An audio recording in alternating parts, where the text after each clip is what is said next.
The year is 2008. The MCU is just a twinkle in Kevin Feige's eye, the first black president is about to be elected, and a little game called Spore is about to take over my childhood for a good few months. Do people remember Spore? I don't know what the historical view on Spore is, but I remember loving it at the time.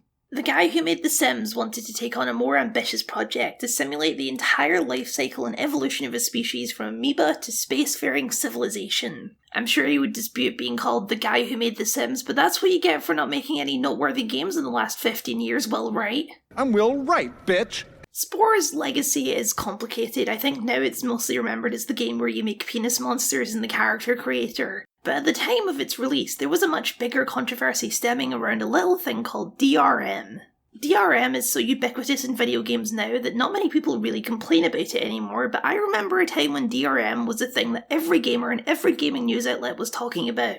DRM stands for Digital Rights Management, and in essence it's the practice of putting anti-piracy software into your games. Most commonly, if you try and open a game that you didn't buy, the game will not open. Why did this used to be so controversial? Well, for one, it causes a lot of issues with game preservation. It becomes a major problem when games get taken off marketplaces and there's no longer any way to buy them. If the DRM locks are still in place, it's extremely difficult to find and access those games because even if someone owns a copy, they can't just send you the files. They won't run on your computer. DRM used to be a lot more in people's faces than it is now. For a while, consoles had to be always online in order to play games. The system could check that you have the rights to the game, meaning if you didn't have a net connection, you couldn't play any of the games in your library that you paid for. The trick EA was employing on Spore was even more draconian. They implemented a system that meant that with one purchase of the game, you were only allowed to install the game 3 times, after which you would need to call EA with proof of purchase and a good explanation as to why you needed a 4th installation in order to actually install the game again.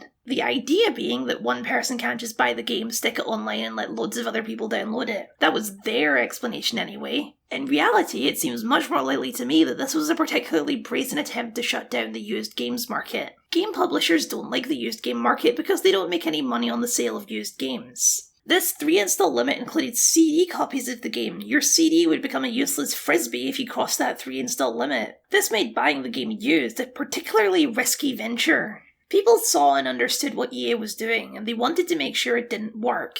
But how? What can they do as simple gamers? Well, for one thing, they made Spore one of the most pirated games in history. DRM is hard to get around, but you can do it, and so they did. But more importantly for our cases, they flooded the game's Amazon page with 1-star reviews complaining about it. The DRM on this thing is less friendly than my recent colonoscopy. You got 3 installs, that's it. No installs returned for uninstallation or anything else. You install it 3 times, then you're out $50. I won't rent my video games, EA. Spore wasn't the first game to implement this system, but it was the one that faced the biggest backlash. And I see that less as a reflection of the game itself and more as Spore being a kind of tipping point for the general resentment towards these systems. Spore became the focal point for a movement. It became the first target of review bombing, or at least the first one where someone coined that term. And damage was done. By some metrics at the time, Spore was pirated more than copies were actually sold. In retrospect, it's clear to see that the Spore backlash was a turning point in the industry, especially for EA. I mean, EA has never lost their reputation as the greediest of all the game publishers, but they did pull back on this feature, even releasing a tool which removes the limitations from all the games that the system was put on. The lesson was learned, a lesson that echoes long past the issues of DRM. Review bombing works.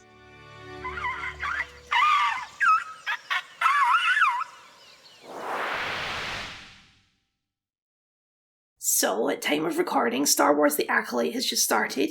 I'm enjoying it well enough so far, more thoughts when the show's over probably.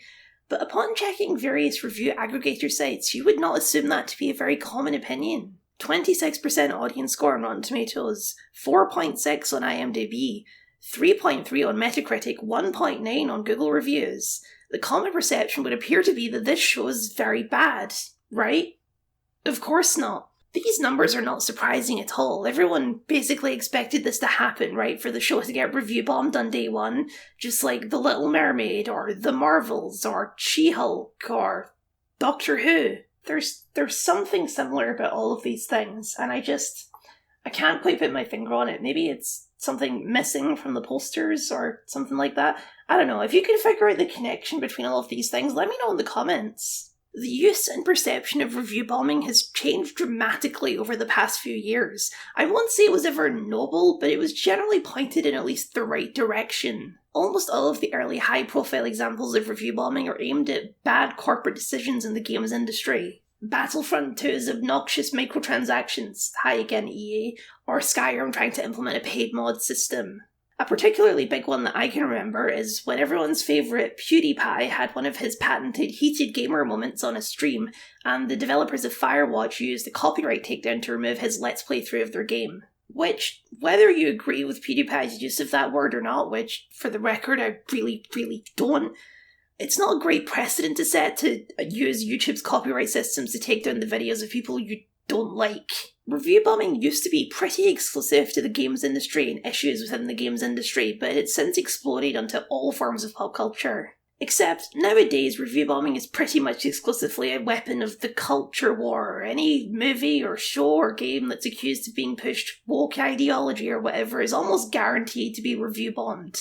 The question to ask is, does this matter? Does this trend of review bombing have any impact on Disney's bottom line? And the glib common answer you'll get to that question is no. There's no evidence that any of these review bombing campaigns have had a significant effect on the success or failure of any of their projects. Reviews are a much less important metric than viewership. Netflix has become pretty infamous at this point for cancelling critically praised shows because they don't get enough viewership to justify the cost of making them. And the reverse is also true. Negatively reviewed things can keep getting sequels if enough people keep watching them. The effects of negative reviews on viewership is pretty hard to track, but in general, especially with review bombing being so common now, there isn't really a correlation that we can see in the data. Despite all the negative reviews, the Acolyte still had the biggest opening of Disney Plus of the year so far. Captain Marvel, one of the most famous cases of review bombing, still made over $1 billion. And obviously this trend of review bombing hasn't made Disney pull back at all on the diversity and inclusion in all of their projects. So, on the business side of things, no, review bombing does not work, at least not anymore. But to me, that's only really scratching the surface of this issue. Just because it doesn't affect Disney's bottom line all that much, does that really mean it doesn't matter that every movie or show or game starring a black lady is getting massively hated online? I don't think viewing this trend from a purely business perspective really tells us everything there is to know about what's going on here. So, if you're curious, let's talk about review bombing, shall we? Now, there's a subset of people who don't believe that review bombing is real, or at the very least publicly pretend that they don't believe review bombing is real. If this video gets any sort of traction, they've probably already shown up in the comments. Something like, it's not review bombing if the thing genuinely sucks, or it's not a coordinated effort, it's just people expressing their legitimate views. Upon initial glance at all the one-star reviews on the Acolyte, you may be convinced that there isn't a review bomb going on. Even if they're short, the vast majority of reviews aren't mentioning the diversity or woke ideologies or whatever. They're mostly talking about boring characters or bad pacing or nitpicking about fire burning in space or whatever. You know, normal complaints. This does make it seem as though these are just people with legitimate criticisms of the show. This is a change from more traditional kinds of review bombing that you see on Steam. Helldivers 2 was review bombed recently, and if you look at that page, you'll see that almost all of the negative reviews from the time are specifically in relation to the incident and have nothing to do with the quality of the game. What's happening here is obvious. In fact, the people doing it are completely open about what they're doing. They want the company to know that they're doing a review bomb. They even have a little catchphrase for it. What's going on with the Acolyte is much more obscured. An average person reading through the reviews could reasonably come away with the idea that maybe just a lot of people don't like the show. This is a deliberate obfuscation. Steam reviews are kind of the Wild West. There's very little moderation on the reviews at all. There's as much jokes and memes down in Steam reviews as there are actual reviews. It's closer to a forum than a proper review aggregator. That's part of the reason why review bombs are so common on Steam. It's really easy to do on Steam. Rotten Tomatoes has much more stringent moderation. If you leave a review that obviously has nothing to do with the actual product, then Rotten Tomatoes will remove the review. So review bombs on Rotten Tomatoes and other aggregators have to take a different tact. They have to at least look like legitimate reviews. This does make it much harder to prove that review bombing is happening in a court of law sort of way, but that doesn't mean there aren't clues that heavily indicate that it's happening. An unusually high amount of 1-star reviews is an obvious sign, but then again, things that are legitimately bad also have a high number of 1-star reviews, so that's not a very compelling argument. 1-star and 5-star reviews are overrepresented on all review websites because, generally speaking, people don't review something unless they feel strongly about it, and so these sites are usually pushed to either extreme. A massive disparity between user reviews and critic reviews is theoretically a better indicator, like in the case of the Acolyte where the difference is about 65%. People will argue that professional critics are paid shills or Disney plants or just out of touch or whatever, but generally speaking, audience and critic scores are similar. In fact, generally if something is legitimately bad, the audience scores will be higher than the critic score. If there's a massive disparity, that probably means there's something else going on. However, were I a terminally online guy who only cared about winning arguments on Reddit, I would not find this very convincing either. Because I've watched Star Trek Picard Season 2 and I can tell you that an 85% certified fresh rating is absolutely insane. The critics do get it wrong sometimes. I should also, while we're here, clear up a common misconception about Rotten Tomatoes' scoring system. Despite using a 5-star rating system for reviews, the Tomatometer is purely a gauge of general consensus. It only tracks if a review is positive or negative. So when here it says 85% on the critic side, that doesn't mean that it has an average score of 8.5 out of 10. It just means that out of 95 reviews, 85% of them were above 5 out of 10. A 60% total aggregate score sounds very different from 85%, doesn't it? Certified fresh also isn't quite the badge of honour it looks like, especially for TV shows. It only requires that the Tomatometer is over 75% and that at least 5 of their top critics have reviewed it. What's fascinating about that wording is that it just requires that they've reviewed it. The review doesn't even need to be positive. One of the 5 reviewers on Picard Season 2 didn't even like it, and one of them only gave it a 3 out of 5. So you don't need to turn to conspiracy theories to not take the numbers on Rotten Tomatoes at face value. There are systems in place that make it look like critics like these things more than they actually do. Another potential sign of review bombing is shell accounts. If you click on a sampling of these reviews and the vast majority are recently created accounts with only a single review, then it's a pretty good indicator of interference. While people are more likely to review things that they feel strongly about, people who actually leave reviews are typically people who leave reviews as a hobby, and they're going to have at least a few in their back catalogue. Call me crazy, but I'm not entirely convinced that Kuriaki-94706 here is a completely legitimate reviewer. But I can't prove that they're not, can I? This is just speculation on my part at the end of the day, and that's the trap. Ultimately, I cannot prove to you without reasonable doubt that the Acolyte has been review bombed. But it obviously has been, right? Like, what the hell are we doing here? I watched the show, and it was good. Everyone else I've talked to about the show that's watched it either thought it was good or that it was just fine. I've been watching stuff my entire life. I know what a 1-star show looks like, and the Acolyte is not it, even if you don't like it. There's absolutely no world where this is the worst Star Wars show that Disney has produced, even if looking at all these review sites, that would be the common opinion of the people you would assume. And that's actually the whole point. See, these reviews are made to look like actual reviews, yes, so that Rotten Tomatoes doesn't take them down, but I think there's actually something deeper going on here. I think that in the switch from Steam to other platforms, the motivations behind review bombs have actually changed. Back in 2008, when people were review bombing Spore, they were very clear about what they were doing. They wanted EA to stop it with all this DRM stuff. They mentioned that in all of their reviews. It was very obvious what was going on. That's not how review bombing works anymore. Review bombs on things like the Acolyte don't have such a clear-cut goal. They don't want Disney to do something. They want Disney to crash and burn. It's not about trying to get the attention of these creators, it's about creating the impression of widespread dislike of these things. It's not an attack, it's a talking point. These reviews mostly don't mention DEI, diversity, equality and inclusion, the current buzzword for the things they dislike, because they are smarter than that. At least the people who don't get taken down for hate speech are. The goal is to equate these things with bad public perception. They want to create the perception that general audiences agree with them that all of this stuff is bad and the critics are out of touch. They want to win. Review bombing is an inherently online-y thing to do. It's the sort of thing you'd only really think to do if you spend a lot of time in online spaces looking at reviews. The type of person who sets up 16 accounts to spam 1-star reviews on Rotten Tomatoes is someone who's pretty terminally online, someone who's internet savvy, and someone who likes winning arguments, the favourite pastime of the internet. Review bombing doesn't have any impact on Disney's bottom line, but what it does do is dominate all conversation around the thing. It gives the ammunition and arguments to say, well, you can clearly see that I'm right because the vast majority of people dislike this show.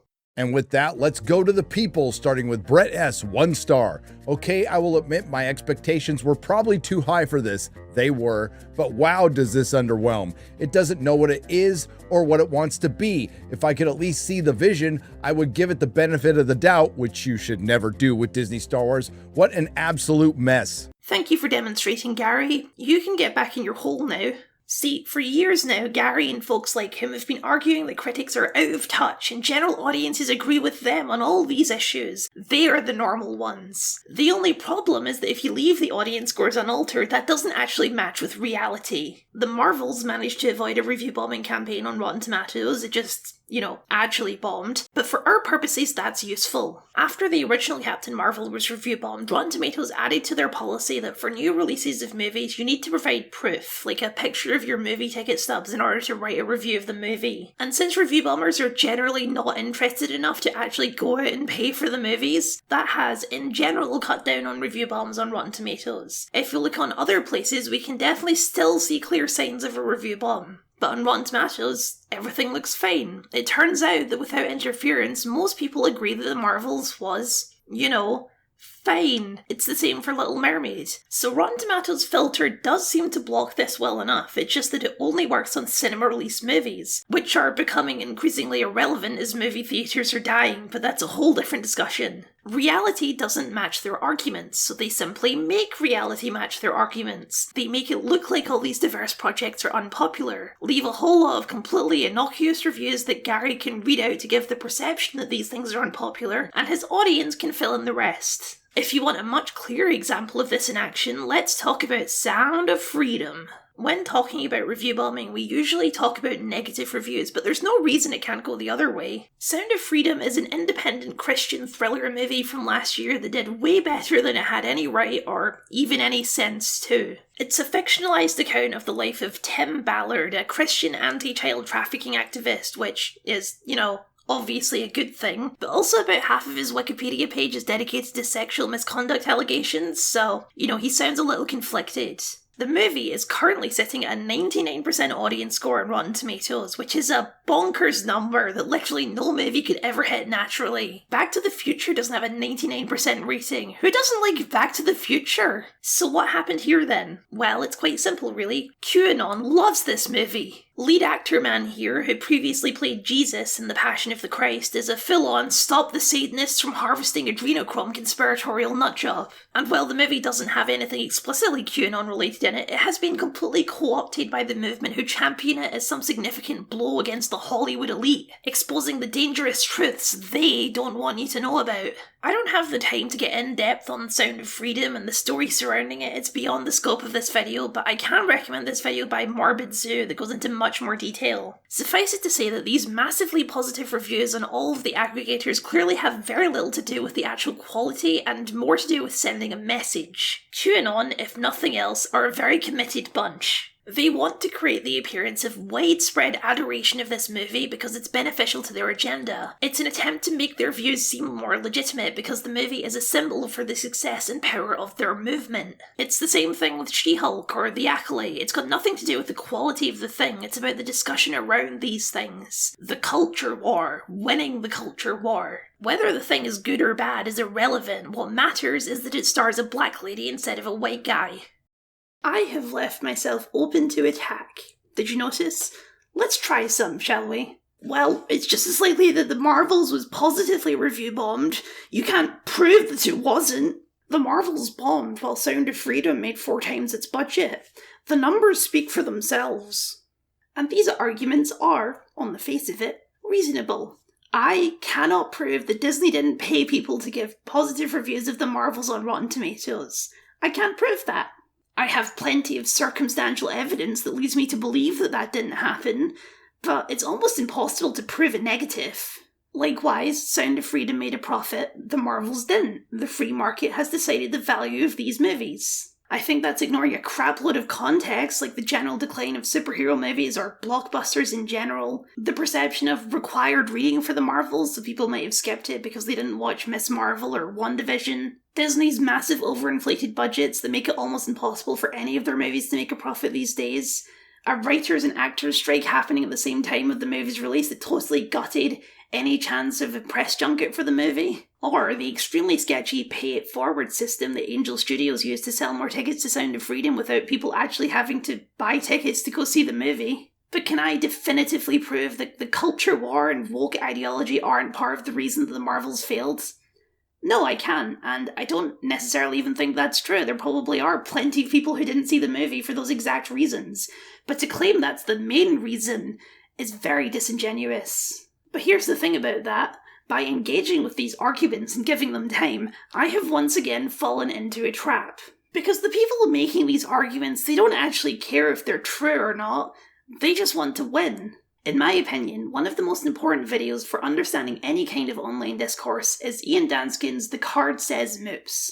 His series is specifically in relation to the alt-right, but the ideas apply to pretty much all forms of online discourse. Essentially, there's a large faction of people on the internet, usually derived from 4chaners, who truly do not care if their arguments are truthful or consistent. They just care about winning. The counter-arguments I just made sound pretty logical, but they're contradictory to previous arguments made in this video. When a Disney movie fails, it's because the free market has rejected it because of woke ideology. But when it succeeds, it's because Disney is inflating the numbers or paying people to go watch it. Review bombing isn't happening, it's just people expressing their genuinely held beliefs. Except if those reviews are positive, then it's definitely review bombing. They don't actually care about being contradictory here, they just care about getting you to shut up so they win. Online arguments are never about playing to win, they're about playing to a stalemate. When the other person gets frustrated or annoyed or bored of arguing with you, that's when you win. Being consistent doesn't matter, truth is open to interpretation, winning is forever. We get to play this little dance where we're both pretending that this guy doesn't think that the Acolyte has been review bombed, because if I concede that I can't prove that it's been review bombed, he wins. It's very annoying. But then, I have to get back to my original question. Does this matter? This strategy has become so commonplace now that it's expected. Everyone who cares knows what's going on, and everyone who doesn't care, doesn't care. For years now, it's been understood by pretty much everyone on the internet that Rotten Tomato scores are probably bullshit because stuff like this is always happening. These guys like to pretend that they're hot shit debaters winning the culture war, but we can all see what they're doing. I'm not some genius for seeing through their tactics. Their tactics are blatant and annoying and obvious. At this point, a review bomb campaign and a racist, homophobic, transphobic, whatever it is attack are baked into the marketing budget. No one cares anymore, if they ever did. They're not winning the culture war. They invented the culture war and they're winning it because the other side was never a combatant in the first place. They're annoying as hell, don't get me wrong, spreading their hateful bullshit everywhere and making every discussion about media online about them and their nonsense, and making all of these online spaces pretty uncomfortable for people who don't look like me. I would like them to go away. But their attempt to make everyone think that these things are unpopular, it doesn't work. They don't look like they're winning, they look like petty losers. The review bomb is a tactic that has to be used sparingly. If you do it every time, then it just becomes the new normal and people don't care anymore. And in my opinion, that's the real problem here. It's not that these guys are dominating the conversation, it's that no one cares anymore. It's a nice day, I don't want to waste all insight. Online user reviews rely on good faith engagement with these systems. This is true across the board. It's true on Rotten Tomatoes, it's true on Airbnb, it's true on Amazon product reviews, it's true on quiche recipes, it's true on YouTube likes and dislikes. These systems are only useful if people are using them as intended, giving their genuine thoughts on something so that people can gauge whether it's worth their time and money. A system that relies completely on good faith is a system that can be entirely broken by someone operating in bad faith. If one guy decides, as a joke, to leave 1-star reviews on all of the Airbnbs he stays at, then he has effectively broken the entire system for everyone, made it useless for anyone actually trying to use the review system to gauge whether the place is right for them or not. And there's nothing we can really do about that, because we can't read his mind and prove that he's lying about having a 1-star experience. Review bombing is just a much larger example of this same core flaw, even, or especially back in the days of Spore. Reviewing something in a way that doesn't actually align with what you really think of it breaks the entire system. These guys haven't succeeded in making the Acolyte seem unpopular. What they have succeeded in doing is muddying all reviews across everything. Because the truth is, I have no idea how popular the Acolyte is. None at all. There's no real way I can figure it out. Sure, Disney can release the viewing figures, but that only tells me that people watched it. It doesn't tell me if people liked or disliked it. And I can't trust any of these review aggregators anymore because they've all been compromised by all these bad faith actors. Even most of the 5-star reviews will mention that they're just doing it in retaliation to the review bombing, which is just an extension of the same fundamental problem. And I do genuinely believe that this is a problem. It's not exactly a world-shattering problem to not know what other people think about a TV show, but it is, nice to know. Having a clear understanding of what people like and dislike and the things that are affecting our culture is useful information. Information is always a net positive. Rotten Tomatoes is bad. They've had over 20 years to make their tomato meter work the way that everyone thinks it works, but they're not going to fix it because the way they do it leads to more provocative numbers, which leads to more clicks, more people talking about Rotten Tomatoes. That's the attention economy. But this is a bigger problem, not just that the numbers are misleading, but that they're ceasing to have any meaning whatsoever. And sure, you can say, oh, well, people should form their own opinions, but that's not how this actually works. People have limited time, they have limited money, they need a system in place that lets them know if something is going to be worth that time and money. And we can see the same thing popping up in YouTube reviews as well. If I search for the Acolyte on YouTube right now, you and me, we both know that no matter what happened in the Acolyte, whether it was the best show ever or the worst, these guys were going to find a reason to hate it. And that begins to undermine the entire concept of reviews in the first place. And as an aspiring reviewer myself, that scares me. So, what do we do about this? I don't have a clue. I mean, stop review bombing things would be a good start, but I think the damage is done on that front. Are you ever going to leave this neighborhood? I decided to record this video on bin day. That was a bad idea. There's not a way I can think of to force good faith engagement with these systems. Unless someone tells you you can't prove that they're operating in bad faith, and so you can't punish them even if you're 99% positive that they're lying about their things they're reviewing, you have to assume good faith. It's an exceptionally fragile ecosystem, and I don't know how to fix it. If I did, I'd be a lot more successful than I currently am. But to finally answer the initial question, does review bombing matter? Yes. Not in the way review bombers intended it to matter, but yes, it does matter. It is a problem, because exploiting good faith systems like this damages the entire system as a whole, and as much as I don't like Rotten Tomatoes, I don't think we should just let it and all the other review aggregators die. I just wish I knew how to fix it. Well, they can't all end on a high note. Thank you for watching, and a very special thank you to my wonderful patrons for your continued support. If you'd like to see your name up here, or just support the things that I do, then please consider signing up. It would mean a lot to me. As well as a completely not system breaking at all, completely genuine like, comment, share, and subscribe. The game's still gotta be played.